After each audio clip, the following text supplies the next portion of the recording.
नमस्कार, city centre show में आपका स्वागत है। आपके साथ मैं हूं गीता जोशी। मोदी सरकार के तीसरे कार्यकाल का पहला बजट आज पेश हुआ तो कुछ राज्यों को उनकी मांगों के हिसाब से रकम मिली, जबकि दिल्ली सरकार का कहना है कि उसके साथ नाइंसाफी हुई और उसे कुछ नहीं मिला। देखिए खास रिपोर्ट। वित्त मंत्री निर्मला सीतारमण जब बजट पेश कर रही तो सारा देश देख रहा था कि उनके हिस्से में क्या आएगा। बहुत से राज्यों को बहुत कुछ मिला भी, लेकिन देश की राजधानी दिल्ली के हिस्से में कुछ नहीं आया, जबकि अंतरिम बजट में 1100 करोड़ रुपए दिए गए थे। एक बार फिर बजट के बहाने बीजेपी और आम आदमी पार्टी अब आमने सामने है। We particularly focus on employment, skilling, MSMEs and the middle class.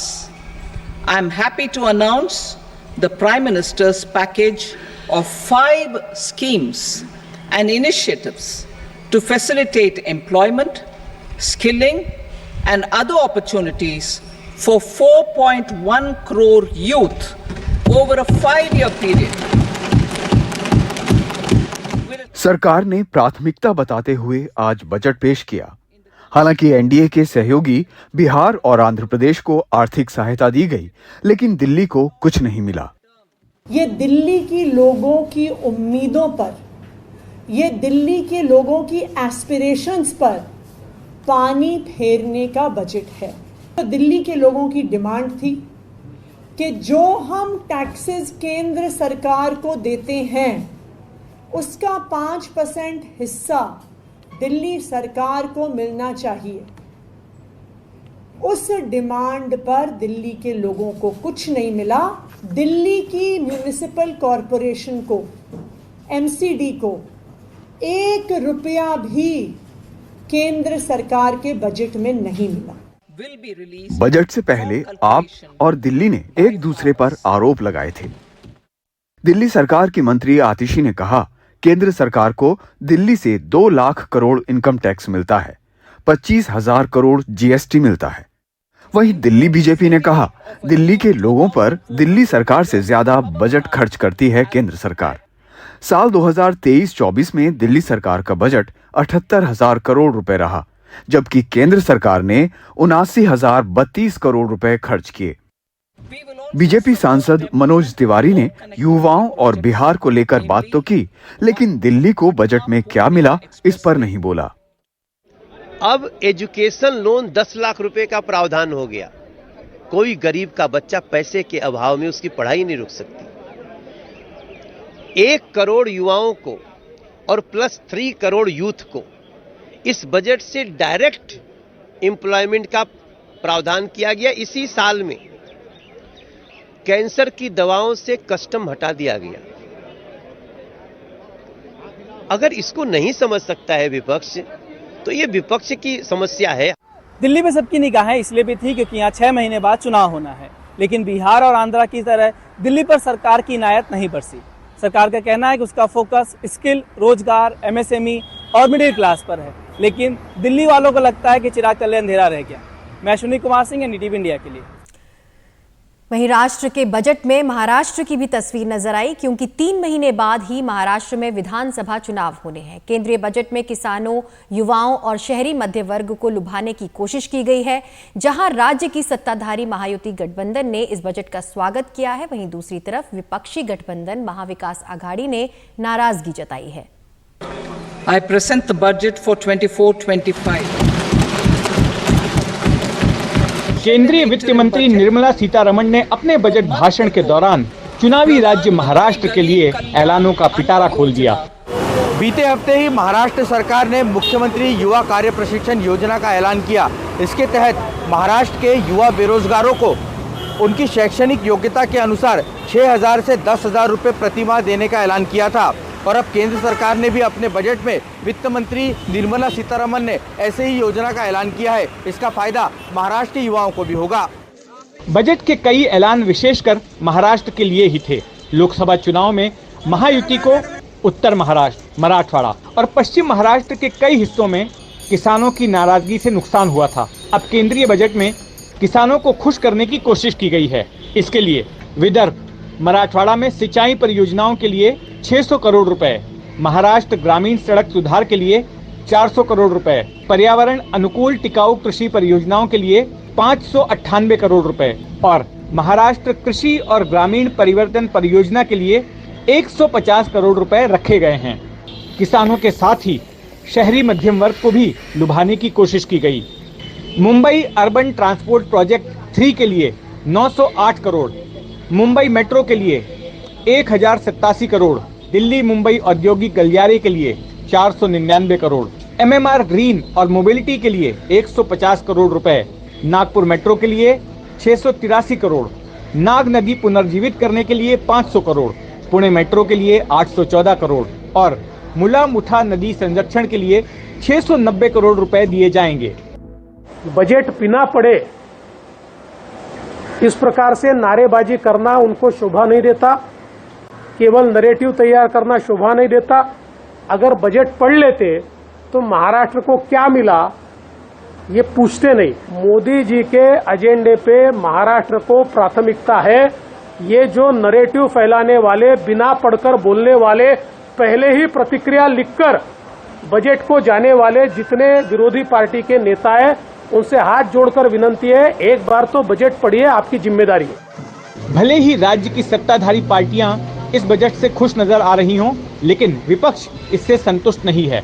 राज्य के विपक्षी महाविकास आघाड़ी गठबंधन के मुताबिक बजट ने निराश किया। आज के बजट को मैं निषेध करना चाहती हूँ केंद्रीय वित्त मंत्री का, इसलिए करना चाहती हूँ और देश के प्राइम मिनिस्टर जी से मैं सवाल पूछना चाहती हूँ कि आपको पता है उत्तर प्रदेश के बाद महाराष्ट्र एक सबसे बड़ा राज्य है, जो सबसे ज़्यादा महसूल जो है वो महाराष्ट्र से जाता है, मुंबई से जाता है।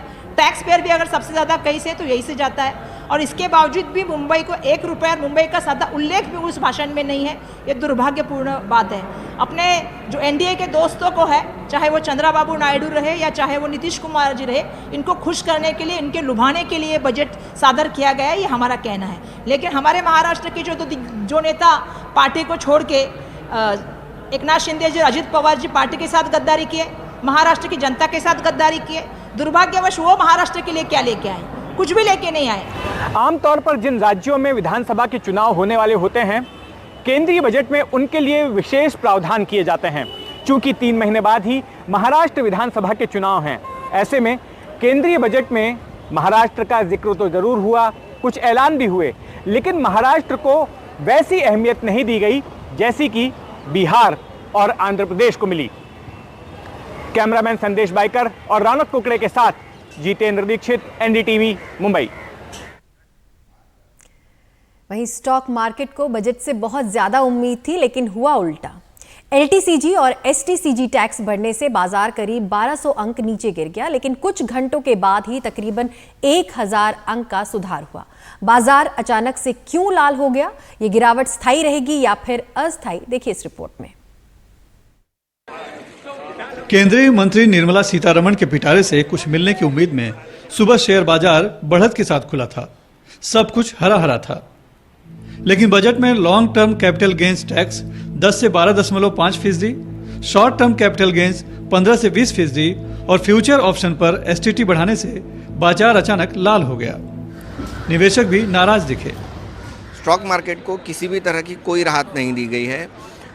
हम ये बोल सकते हैं कि उभरता मार्केट है, जिसको किल करने की कोशिश की जा रही है। जो ये पूरी तरीके से एंटी इन्वेस्टर ड्राइव है। बहुत निराश किया, बहुत निराश किया। You didn't expect that this much tax will go up 2.5% in long term capital gain tax, short term 5% they increase from 15 to 20%. It is not good. निवेशकों की नाराजगी का असर साफ दिखा। सेंसेक्स तकरीबन 1200 अंक लुढ़क गया। हालांकि बजट में गरीब, महिलाएं, युवा और अन्नदाता पर फोकस ज्यादा होने और सभी को कुछ न कुछ देने पर बाजार के जानकारों ने बजट की तारीफ की, लेकिन निवेशकों से लेकर दूसरों को देने पर नाराजगी भी जताई। 3-4 नेगेटिव न्यूज़ आ गए ये बजट में, मार्केट को लेके, इन्वेस्टर को लेके। एलटीसीजी बढ़ गया 10 से 12.5%, एसटीसीजी बढ़ गया 15 से 20%, बायबैक ऑफ शेयर पे पहले टैक्सेशन नहीं था, वहाँ आ गया, बॉन्ड पे नहीं था, वहाँ टैक्सेशन आ गया, और एफएनओ पे एसटीटी की थोड़ी बढ़त हुई है, तो वहाँ भी थोड़ा इंक्रीज़ हुआ है। उसका रिएक्शन मार्केट पे आया है और इन्वेस्टर ने उसका रिएक्शन ये दिया है, और उसी लिए मार्केट अभी डाउन है। बाकी पूरी दुनिया को खुश किया है। वो युवा को खुश किया है, वुमेन्स को खुश किया है, फार्मर्स को, किसान को खुश किया है, गरीब को, मिडिल क्लास को, सबको खुश किया है। बहुत बढ़िया बजट है। और जो फिस्कल डेफिसिट 4.9% है वो भी बहुत बढ़िया है। आंध्र प्रदेश और बिहार को पैकेज दिया वो भी बहुत बढ़िया है। सब तरीके से बढ़िया है, लेकिन मार्केट वाले का खिस्सा पे एक काट लिया पीछे से निर्मला जी ने। टैक्स बढ़ने की घोषणा होते ही तकरीबन 1200 अंक गिर चुके बाजार ने तेजी से संभलना शुरू किया और बंद होते होते 1000 अंक से भी ज्यादा चढ़कर करीब 100 अंक नीचे बंद हुआ। यहाँ पे उन्होंने अनएक्सपेक्टेड, जो एक्सपेक्टेड नहीं था, अनएक्सपेक्टेड वे में उन्होंने पैसे हमारे जेब से निकाल लिया, जो लोगों को अच्छा नहीं लगा। इसमें एक जो है, हम जहाँ पे खड़े हैं इसको हम बोलते हैं बैरोमीटर ऑफ आवर कंट्री। जो उसके देखेंगे तो यहाँ पे पूरा ग्रोथ दिखता है कंट्री का, क्या फाइनेंशियल्स है, क्या होने वाला है, क्या चीज़ें हैं। यहाँ पे बहुत अपडेट्स रहते हैं, इंस्टेंट चीज़ें जो है डिस्कस होती हैं और उसका इफ़ेक्ट इस मार्केट में उनके शेयरों पे या अपने इकोनॉमी पे इमीडिएट देखने को मिलता है।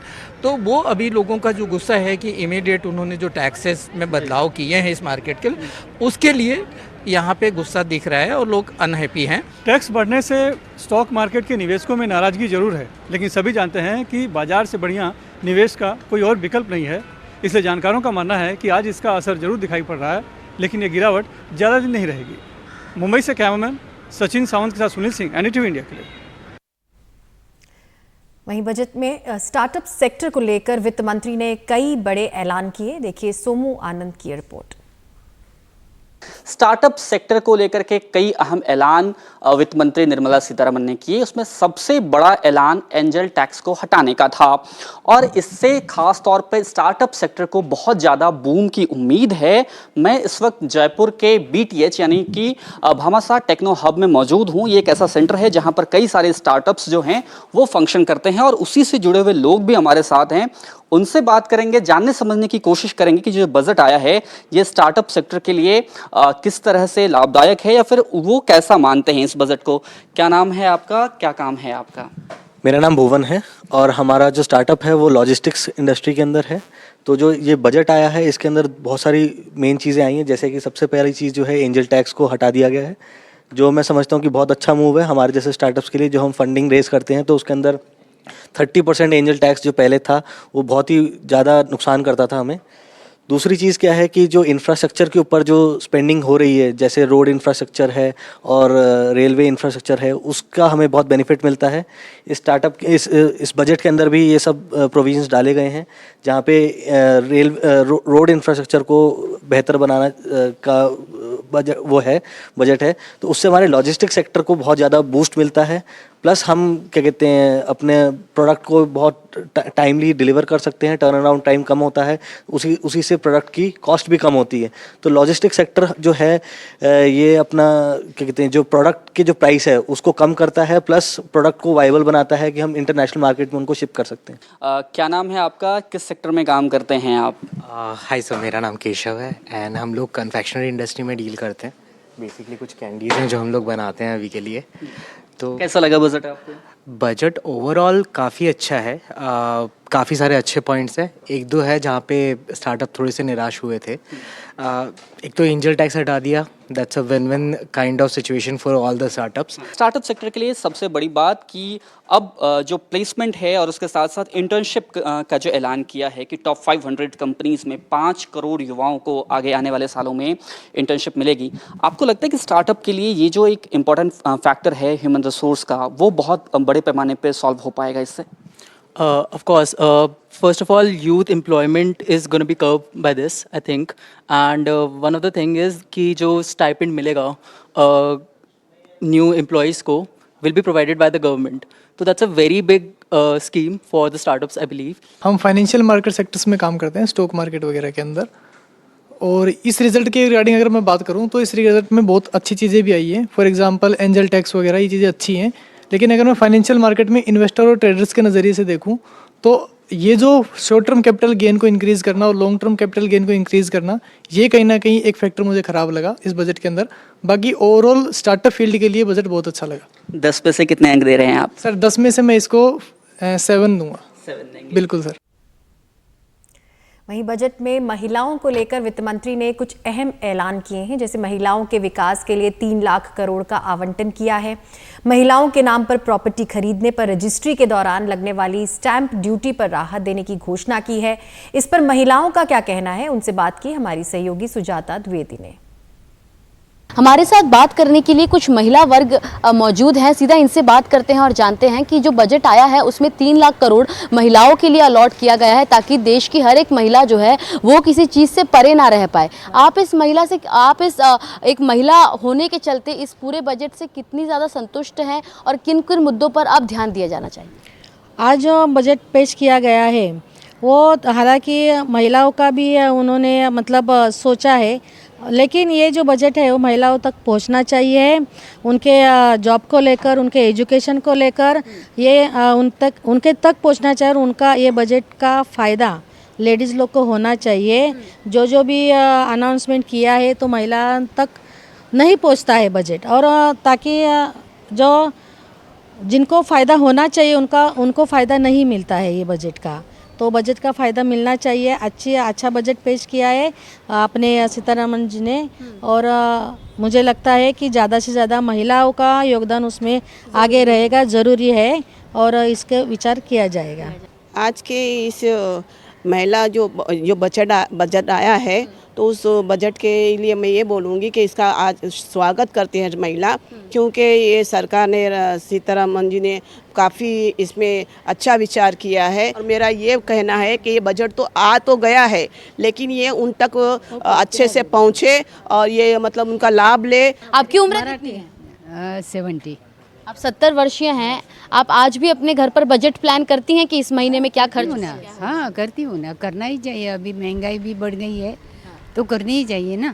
और आज देखिए वित्त मंत्री जो खुद महिला है उन्होंने बजट निकाला है, तो उनका कहना है कि महिलाओं को सशक्त किया जाना चाहिए, अच्छी पढ़ाई दी जानी चाहिए। इसको आप कितना बात है, बराबर है। हाँ, ये तो करना ही चाहिए महिला, और महंगाई पर कुछ तो निकलना चाहिए थोड़ा। हाँ, ज़रूर।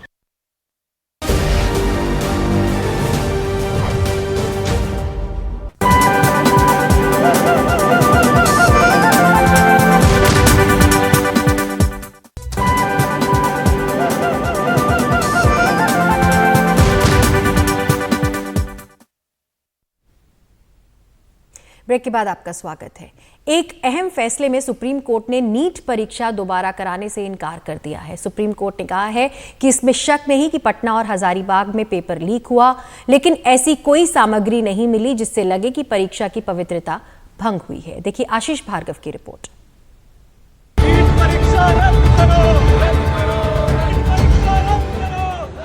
लगातार 4 दिनों की मैराथन सुनवाई के बाद सुप्रीम कोर्ट ने नीट परीक्षा पर फैसला सुना दिया। अदालत ने दोबारा परीक्षा कराने से इनकार कर दिया। सुप्रीम कोर्ट ने कहा, इसमें कोई शंका नहीं कि पटना और हजारीबाग में पेपर लीक हुआ, लेकिन ऐसी कोई सामग्री नहीं मिली जिससे लगे कि परीक्षा में प्रणालीगत खामी थी और जिससे पूरी परीक्षा की पवित्रता भंग हुई। इस वर्ष के लिए नए सिरे से नीट यूजी कराने के नतीजे बहुत गंभीर होंगे, जो इस परीक्षा में शामिल होने वाले 24 लाख से अधिक छात्रों के लिए होगा और प्रवेश कार्यक्रम में व्यवधान पैदा करेगा। चिकित्सा शिक्षा के पाठ्यक्रम पर व्यापक प्रभाव पड़ेगा। भविष्य में योग्य चिकित्सा पेशेवरों की उपलब्धता पर असर पड़ेगा और वंचित समूह के लिए गंभीर रूप से नुकसानदेह होगा, जिनके लिए सीटों के आवंटन में आरक्षण किया गया था।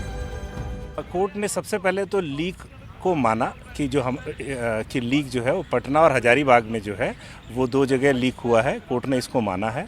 कोर्ट मोबाइल से और इससे उसको स्प्रेड आउट हुआ ये भी माना है, लेकिन कोर्ट इसके साथ साथ कोर्ट ने सीबीआई की रिपोर्ट पर रिलाई करा है और सीबीआई की रिपोर्ट कहती है कि ये पटना के 2 सेंटर्स और हजारीबाग की 2 सेंटर्स तक ही सीमित रहा और 155 छात्रों को उन्होंने आइडेंटिफाई करा है जो इसके बेनिफिशरीज रहे हैं।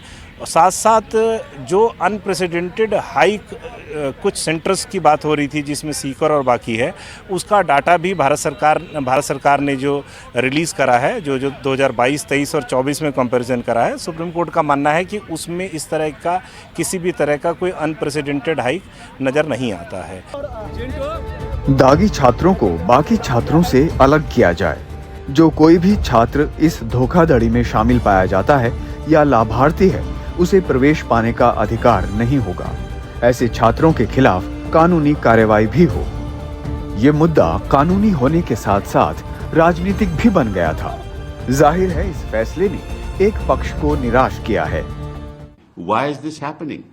Do we need another structure in setting up an examination? How do we? ऐसा क्यों हो रहा है? हम इस तरह की परीक्षाओं से कैसे डील करेंगे? इन सभी चीजों पर गौर करना जरूरी है। नीट परीक्षा सीबीएसई सिस्टम पर आधारित होती है, तो बहुत से ऐसे छात्र हैं जो उन बच्चों से कम्पीट नहीं कर सकते जो सीबीएसई बोर्ड से परिचित हैं। तो यहाँ पर एक असमानता दिखती है। जब सरकार कह रही है कि सबका साथ, तो हर तबके की बात होनी चाहिए ना। हम सुप्रीम कोर्ट के फैसले का स्वागत करते हैं, लेकिन जो मुद्दा है वो ये है कि ये सरकार इस तरह के घोटालों में क्यों शामिल रहती है। If governments are for everybody, they have to deal with every section of our youth.